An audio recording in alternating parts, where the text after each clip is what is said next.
Hi అండి. అందరికీ నమస్కారం. Welcome to my channel. ఈ వీడియోలో ఏపీ ప్రభుత్వ ఉద్యోగులకు కొత్త పీఆర్సీ వెంటనే ఏర్పాటు జూలై 1 నుంచి అమల్లోకి అంటూ అప్డేట్ రావడం జరిగింది. సో, దీనికి సంబంధించిన పూర్తి వివరాలు ఈ వీడియోలో తెలుసుకుందాము.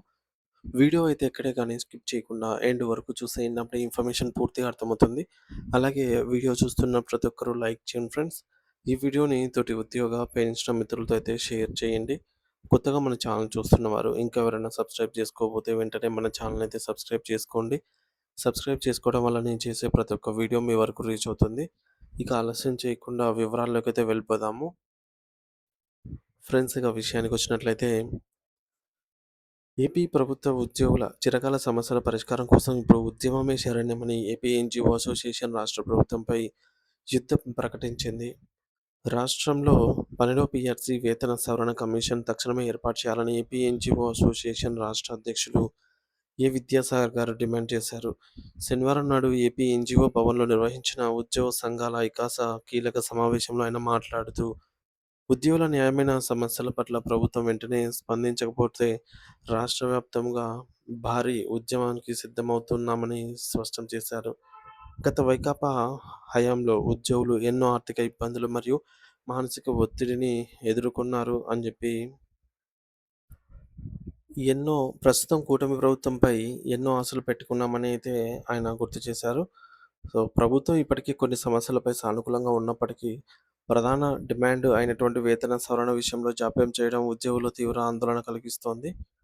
అయితే నిజానికి 12వ పీఆర్సీ నివేదిక 2023 జూలై 1 తేదీ నుండి అమల్లోకి రావాల్సి ఉంది. కానీ ఇప్పటికీ దానిపై ఎటువంటి అధికారిక ప్రకటన రాకపోవడం వల్ల గత 3 ఏళ్లుగా ఉద్యోగులు తీవ్రంగా ఆర్థికంగా నష్టపోతూ ఉన్నారు. పెరుగుతున్న నిత్యావసర వస్తువుల ధరలు, ద్రవ్యోల్బణం దృష్ట్యా పాత జీతాలతో కాలం వెళ్లదీయడం కష్టతరంగా మారిందని, అందుకే పీఆర్సీ కమిటీని వేసి ప్రక్రియ పూర్తి చేసేలోపు తక్షణ ఊరటగా 30% మధ్యంతర భృతి ఐఆర్ ప్రకటించాలి అని వారు కోరుతున్నారు. దీంతో పాటు ఉద్యోగుల కష్టార్జితమైన సరెండర్ లీవ్ బకాయిలను వెంటనే విడుదల చేయాలని, పేరుకే ఉన్నటువంటి ఆరోగ్య కార్డులు కార్పొరేట్ హాస్పిటల్స్‌లో పనిచేసేలాగా పటిష్టమైన చర్యలు తీసుకోవాలని అయితే డిమాండ్ చేశారు. ప్రస్తుతం ఆరోగ్య కార్డులు ఉన్నప్పటికీ ఆసుపత్రులు చికిత్సను నిరాకరించడంతో ఉద్యోగులు ప్రాణాపాయ స్థితిలో కూడా ఇబ్బందులు పడుతున్నారని వారు ఆవేదన వ్యక్తం చేశారు. ఇక ఐకాసా రాష్ట్ర ప్రధాన కార్యదర్శి కెఎస్ఎస్ ప్రసాద్ గారు మాట్లాడుతూ, ఉద్యోగుల సమస్యల పట్ల ప్రభుత్వం నిర్లక్ష్య వైఖరిని ప్రదర్శించడం ఏమాత్రం సరికాదని హితవు పలికారు. ఈ సమస్యలపై ఒత్తిడి పెంచేందుకు జూలై 1 తేదీ నుంచి 8వ తేదీ వరకు రాష్ట్ర వ్యాప్తంగా ఉన్న ఎంపీలు, ఎమ్మెల్యేలు మరియు జిల్లా కలెక్టర్లకు వినతి పత్రాలు అందజేయాలని అయితే నిర్ణయించారు. క్షేత్రస్థాయిలో ప్రజాప్రతినిధుల మద్దతు కూడగట్టడం ద్వారా ప్రభుత్వంపై ఒత్తిడి తీసుకురావడమే ఈ యొక్క కార్యక్రమం ఉద్దేశ్యము.